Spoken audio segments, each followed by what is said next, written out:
All right, man. I apologize for the delay. I appreciate you coming on the platform. How you feeling? I'm good, brother. How you doing? All is well, all is well. I know you got some moves to make, so we're gonna get right into it. Man, for the viewers who may not recognize you, let them know who you are and definitely where you from. My name's Peter Jackson. I'm a hip hop artist. Um, I'm also an entrepreneur in the music industry. Own a booking agency. Do a lot of promotions. I got my hands in a club. Basically, everything that surrounds music, I'm super involved in, especially in Canada. But yeah, that's it, really. Okay, okay. That's what's up. Big shout out to Canada, man. Let me see. I gotta ask you this, man. Coming from Canada, when did you actually get into making music?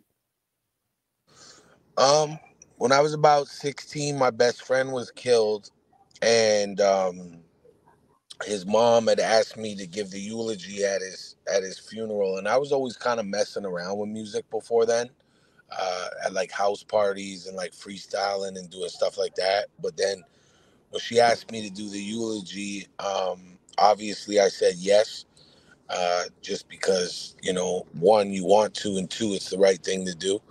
And then somebody actually put me in the studio and told me to go and make a record. And when I went and made a record, fast forward, I kind of saw what it did. I saw that the emotions that it invoked in people, from laughing, crying, smiling, being upset, being happy. And that's kind of when I really just decided that I needed to take it serious and turn it into a business, um, and really make it my life, because at that point, it was my best friend, but it probably could have been any of us. So for me, that was my turning point when I really started taking music serious. Oh, okay, man. Man, that's a major seed that was planted in you because you've been working with some iconic artists and you've been making some major moves, man. So I gotta salute you on that and condolences. I can ask you this: Canada has been in the limelight the last decade or two. You know, some major artists have came out of that region. Prior to that, did you have any like major influences? Was it locally or was it artists from the states or another country, UK? For me, I really came up on like 50, G Unit, Eminem.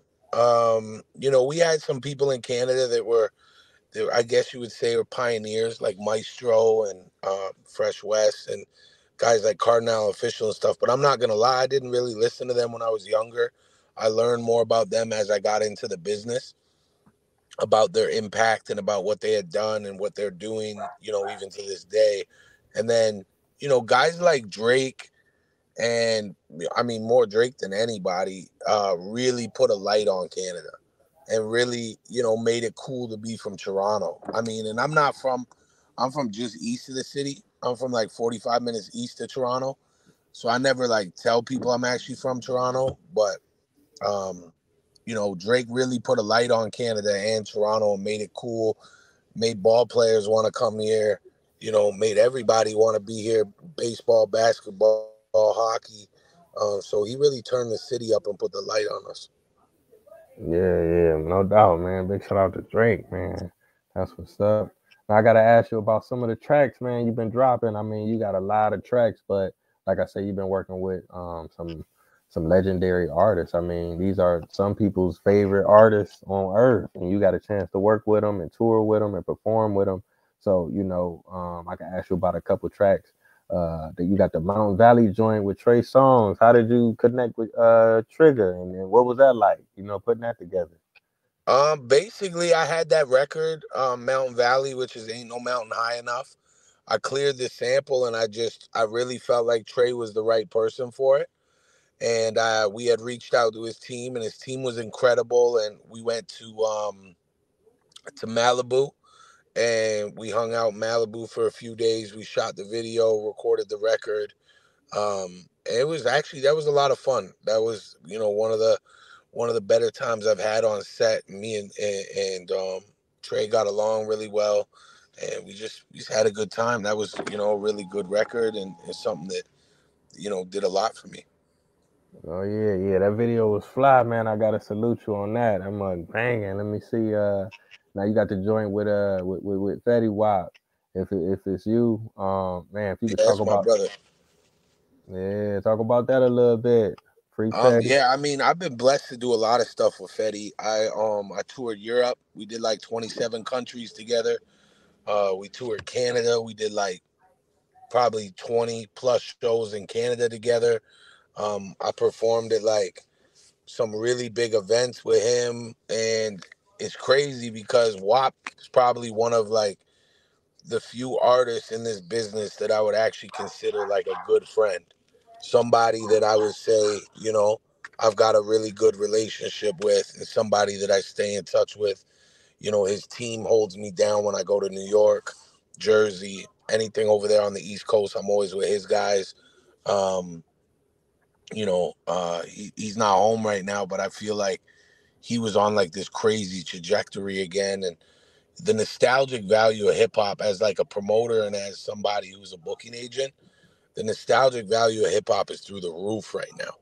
So I feel like when WAP comes home, he's really, his price is probably going to triple, quadruple, and we'll be out on the road together again because that's somebody I enjoy working with. Oh yeah, no doubt. Free Fetty. Let me see now. You spoke on kind of touring Europe and Canada. Was it any significant differences? Going across seas and touring. Yeah, I mean, overseas appreciates music more, I feel like, or live shows more because they don't really get to see it as much as like, a Toronto gets to see everybody. Like tonight, I'm sure there's 3 or 4 shows, or like you go to a New York or a LA or something, and some of these major markets, there's so much stuff going on, right?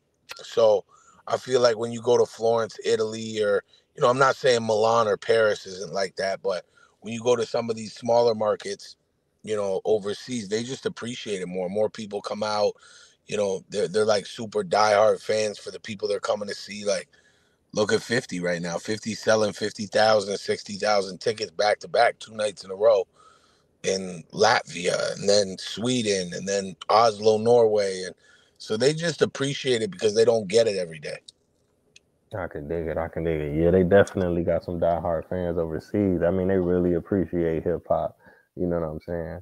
Now I can ask you, did you have a favorite location over there, or was it was all? Yeah, Florence, Italy by far. Me and WAP actually skipped a show, which is not normal, but we loved Florence so much that we literally stayed for an extra day just because it's exactly what you think Italy looks like from movies, and everything was concrete.